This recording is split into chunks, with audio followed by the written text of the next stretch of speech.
Breaking news చూస్తున్నాం. YCP MP Mithun Reddy అరెస్ట్కు CID అధికారులు రంగం సిద్ధం చేశారు.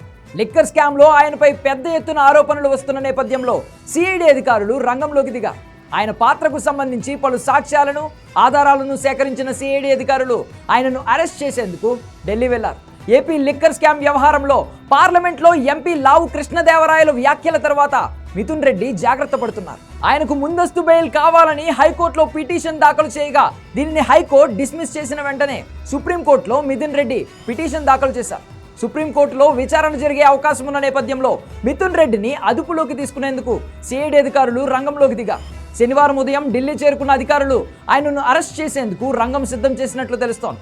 రాష్ట్ర ప్రభుత్వం కూడా ఈ కేసు విషయంలో సీరియస్గానే ఉంది. ముఖ్యంగా 99,000 కోట్ల లావాదేవీల వ్యవహారంలో రాష్ట్ర ప్రభుత్వ పెద్దలు అప్పట్లో అక్రమాలకు పాల్పడ్డారని టీడీపీ ప్రతిపక్షంలో ఉన్న సమయంలో ఆరోపణలు చేసింది. ఇప్పుడు వాటిపై కేంద్రం కూడా రంగంలోకి దిగింది.